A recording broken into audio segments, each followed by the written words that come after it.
BC రిజర్వేషన్ల అంశంపై కేంద్ర మంత్రి కిషన్ రెడ్డి ఘాటు వ్యాఖ్యలు చేశారు. కాంగ్రెస్ పార్టీని బీసీలకు అన్యాయం చేస్తున్న పార్టీగా ఆయన అభివర్ణించారు.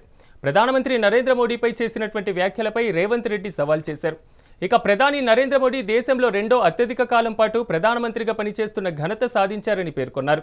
అయితే మోదీని కన్వర్టెడ్ బీసీ అని ముఖ్యమంత్రి రేవంత్ రెడ్డి వ్యాఖ్యానించడం అసహనాన్ని కలిగించిందన్నారు. 4% 10% పెంచి ఈరోజు 42% బీసీ రిజర్వేషన్ ఇస్తున్నామని చెప్పి బీసీలను మభ్యపెట్టే విధంగా ఈరోజు కాంగ్రెస్ పార్టీ వ్యవహారం చేస్తూ ఉంది. సర్వే పేరు మీద బీసీ జనాభాను తగ్గించేటువంటి ప్రయత్నం చేసింది.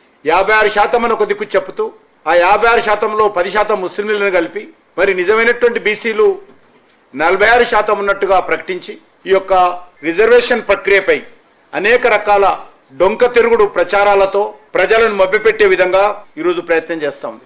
నరేంద్ర మోడీ గారు ప్రభుత్వం తీసుకొచ్చినటువంటి 10% ఈబీసీ రిజర్వేషన్ లో కూడా ముస్లిం సామాజిక వర్గాలకు ఆ రిజర్వేషన్ పొందేటువంటి అధికారం ఉంది. చట్టబద్ధంగా న్యాయబద్ధంగా అమలుకు నోచుకోలేనటువంటి 10% ముస్లిం రిజర్వేషన్స్ ను బీసీ రిజర్వేషన్స్ తో కలిపి అమలు చేయాలని ఏదైతే రేవంత్ రెడ్డి రాహుల్ గాంధీ ద్వయం ప్రయత్నం చేస్తా ఉందో బీసీలకు అన్యాయం చేసే విధంగా ప్రయత్నం చేస్తా ఉంది.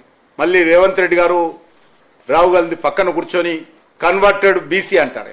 ఎట్లా కన్వర్టెడ్ బీసీ అవుతాడో చెప్పాల్సినటువంటి అవసరం ఉంది.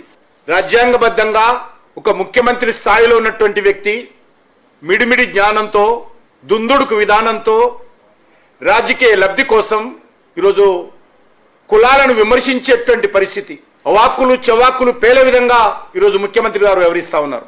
ఆ సమయంలో లేక తర్వాత చేరినటువంటి అనేక కులాలను converted BC, converted SC Rahul Gandhi Revanth Reddy అంటాడని అడుగుతా ఉన్నాను. రాజకీయమైనటువంటి మైలేజ్ కోసం ద్వంద్వ విధానాలతో ఈరోజు వ్యవహరిస్తా ఉన్నారు.